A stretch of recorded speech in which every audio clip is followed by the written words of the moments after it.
diggers. I want to give you the information that I have about the Laurel Hill project, and I want to introduce you to the questions that remain because I want you to be aware and thinking about these things. There are two parts to the job. The outdoor work should be done in 4 hours on the first afternoon. This is the outdoor kiosk. It's two-sided and currently has 12 individual panels. We will be removing the center bar, etc., resulting in having 6, 1, 2, 3, and 3 on the other side, 6-foot by 6-foot panels. We're leaving the existing graphics in and putting the new panels on top, fitting just an 1/8 of an inch inside the edge of the frame all the way around. The panels will be attached with screws, 12 screws in each panel in pre-drilled holes around the circumference of the panel. We will also be applying 3M Amazing Foam Tape, which comes out in strips and is like super glue. And once it touches whatever it's going to stick to, it begins immediately to stick medium aggressively. It can be pulled off at that point, but it's a little bit hard. And then after a few days, it becomes an impermeable bond. But in addition to that, we're also applying construction adhesive. All this per the specifications from the customer.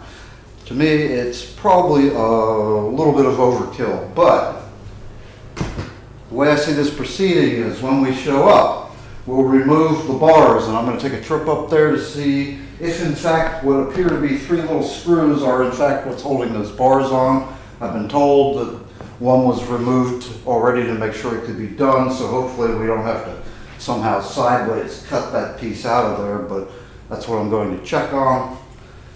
So we will start by taking about 5 minutes on each panel to sand them down, just to rough them up, and more importantly in my mind is to knock off anything that's sticking out.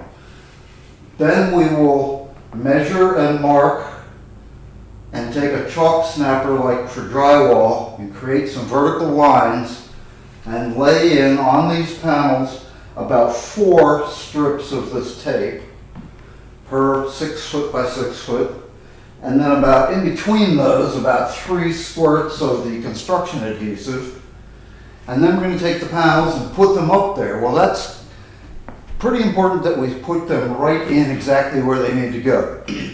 And I'm proposing, I have a couple pieces of wood, a little bigger than this, 6 feet long, but a piece of wood like this, and we will screw the panels with about 2 or 3 screws to these as if this was the frame, just down on the ground. Then when we lift the panel up with these 2 pieces of wood, we can walk up and place it with the wood bits right fitting into the frame. Then we push it in a little in the middle so it makes contact and start putting screws top and bottom from the middle out, and then just unscrew these and get them out of the way, let the panel snap in. I think that way we can guarantee we get the panel to come down exactly where we need it to, with this much 1/2 inch gap to prevent the tape and the glue from touching as we're positioning it. I think that should work. And then the suggestion is that we go around the edges where you'll be able to see an 1/8 of an inch gap between that black metal frame and the new panel with black Sharpie markers. Make it black with black Sharpie markers or spray paint. And I thought this through, and since we have the option, we're going with the black Sharpie markers, and I've got lots of them, medium ones and real big fat ones, and we'll use that. After we sand the panels, we're going to drill about 10 holes in each one and put flathead screws in them to help hold them back to the existing framework before we glue the stuff on top of them. And that's about it for the outdoors. Inside we have 1/2 inch thick high pressure laminate signs that vary from about that big to the biggest one being 4 feet by 6 feet. And the 4 foot by 6 foot one, 1/2 inch thick high pressure laminate will probably weigh about 85 pounds. On the backs of those panels will be these little clips attached already to the panels. And we will attach to the wall these longer bars that will be, I assume, just short of the width of the panel. And then you slide that one in under that one. That's a Z-clip design. And we're going to put a few dabs of just silicone sealant adhesive on those before we put them in. That's probably overkill too. There will be 2 rows of these for each panel. So for each panel, there's one towards the top of it, one towards the bottom. So it's essentially us attaching these to the wall, these rails, those rails to the wall, and then lifting the panel up and sliding it down 1/2 inch into that. That's 1/2 inch.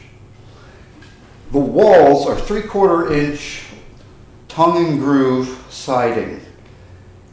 For all but the biggest of these, and probably even for the biggest, that's probably all we need to grab hold of. However, it would be nice if we got into at least a couple studs on the bigger ones. And I think we can use our stud finders to find the studs. But these bars come with pre-drilled holes. And when we find studs, we may not be able to adjust the position of the bar, so we may have to just drill some more holes in the bar and put them on there. And I'm going to bring a hacksaw in case we need to cut one of the bars off a few inches just because of that. There'll be a person at the park who will go around in these various buildings and show us where these different signs get put. I think one of them is going up here above this door, and I think it's the big one. That is why we need the 2 10-foot ladders so that 2 people can carry that thing up there and hook it on after we get the 2 bars attached. I'm going to have inch-long not drywall, but sheet metal screws with square bits so we can drive them in good to that hardwood, with drill bits so we can make pilot holes. And I'll have some 2-inchers in case we can find a stud, want to go all the way through it and an inch into the studs. So I hope that covers it all. If you have any questions, ask them now, or any thoughts, bring them forward. Thank you.